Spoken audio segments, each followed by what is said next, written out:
Hello and welcome to the Editor's Choice Awards for the 2022 Indie of the Year Awards, where we show recognition to the indie games we've found to be personally deserving of attention.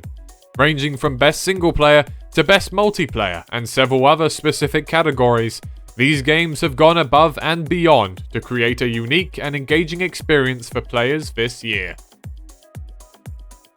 For Best Single Player, we have Turbo Overkill by Trigger Happy Interactive. Retro shooting has seldom looked as good and felt as awesome as Turbo Overkill, whose blood-soaked neon presentation marries an electric pace with thumping music and stunning art design.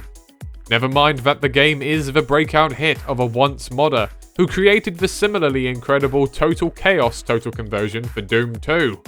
Never mind that it has its own level editor to feed a new generation of modders. And never mind that the game's content is actually doubled by the amount of secret levels and collectibles there are to find. There's no attempt to dilute the experience of a multiplayer mode. Instead, it's all you in this cyberpunk action sandbox. Turbo Overkill is just a fantastic all-round game, and was one of the best releases of 2022.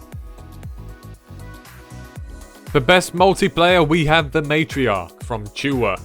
Imposter-type games have been a staple of multiplayer mayhem, experiencing highs and lows with games like Among Us, and asymmetrical multiplayer experiences have also become something of a mainstay. The Matriarch turns this on its head by introducing not only an all-powerful player whose job it is to catch the underlings, but putting the other players in a position of trying to deceive the leader of the coven. Fit in by acting like an AI one moment, and the next, hurriedly try to escape before you're found out and sentenced to death. For Most Creative, we have Fashion Police Squad by Mopeful Games. Retro shooters drenched in gore have seen a revival in recent years, focusing on either the early 3D era of graphics or sometimes 2.5D environments, with an emphasis on sprites and 2D artwork. Fashion Police Squad takes this concept in a new direction, being, ultimately, not particularly violent, and instilling itself with a sense of sassy charm that feels like a direct mirror to the gusto attitude of Duke Nukem and other classic shooter protagonists. This is a really unique spin on a genre that has begun in some circles to reach a bit of a plateau, and helps prove a fresh take, no matter how zany or balmy, can be just what a medium needs to stay relevant. For Best Art Direction, we have Night at the Gates of Hell by Black Eyed Priest.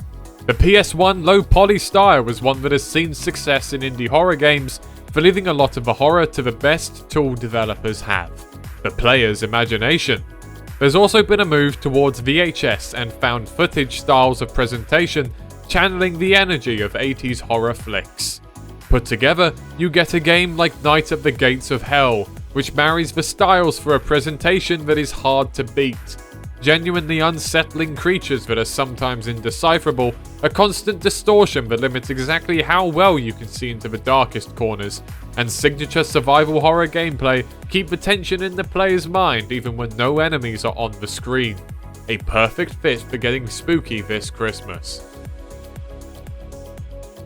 The Community Award goes to Cult of the Lamb from Massive Monster. If there's one indie that gripped the community by storm this year, featuring parodies, references, and fan content, it might be Cult of the Lamb, an instantly charming and sometimes off-putting new title published by Devolver Digital. Forming a community of your own surrounding cult worship and manipulating your followers into making decisions for your own benefit against their self-interest is a pretty satisfying loop, as long as you can stomach the sacrifice of cute fluffy creatures now and again. And so if you wanted a town builder with a demonic twist, this just might be the indie for you. Best VR game goes to Trover Saves the Universe from Squanch Games. For some, VR is a way to experience cutting-edge realism, getting closer than ever into hobbies, situations, and scenarios that you can't or perhaps don't want to pursue in real life. For those who enjoyed Trover Saves the Universe though, VR demonstrates that perhaps the best way to baffle audiences with surrealist humor and bizarre visuals is to slap the screens right in front of your eyeballs. Carrying the signature comedy of Rick and Morty into a new medium, It's not for the faint of heart, but even seasoned VR fans will find something altogether new here.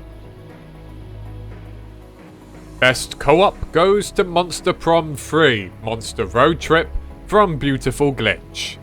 Narrative hijinks and entertaining dialogue is a cornerstone of the Monster Prom lineup, but with game number 3, the formula is turned on its head for a more hectic experience. You and up to 3 friends are on one hell of a road trip, and have a number of essential resources to stay on top of. The catch? Acting in the benefit of the group often means sacrificing your personal goals, and in Monster Prom that means losing out on a date with one of the game's colourful cast. Do you show up to get the resources needed for the next leg of your journey, or risk it all for romantic enterprise? Best gameplay goes to Vampire Survivors from Ponkel. Just one more run is a phrase uttered by indie gamers on a regular basis. Whether it's a punishing roguelike or addictive deck builder, indie games in particular seem tailor-made to be hard to put down. Vampire Survivors is certainly one of the most understated games to channel this emotion in spades, and took the indie scene by storm in October. It's simple to learn, hard to master loop also made it a solid pick for gaming on the go, and became a favourite of Steam Deck owners. Become the bullet hell and raise some of your own as every run gets better, with more upgrades to eke out a better record every time. Best narrative goes to Potionomics from Voracious Games. It's a funny coincidence that this year's top pick for a narrative adventure is an alchemy game at heart like last year's, but perhaps that particular genre of fantasy meets store-keeping gameplay mixed with a healthy portion of narrative goodness lends itself well to a memorable indie experience. Potionomics at its core is a card game about marketing variously coloured brews to adventurers, but there's also a heart and wit to the game that makes you sympathise with more than the coin for each purchase. This is a journey worth experiencing, and a story worth digging into, even as you stave off the stress of the job. And finally, the most anticipated indie is Stormgate from Frost Giant Studios. Blizzard RTS is one of the companies defining legacies in gaming, with some of the biggest RTS games and most legendary modding scenes surrounding them in the industry's history. However, there has been a real drought of quality RTS titles in recent years, leading to much of the staff at Blizzard responsible for these amazing RTS games jumping ship. Where did some of them go? Frost Giant Studios to kick off a new era of AAA quality but by an indie team RTS. With modding as one of their core pillars of development, Stormgate is looking to be a godsend, not only for classic RTS fans, but for modders of these games as well.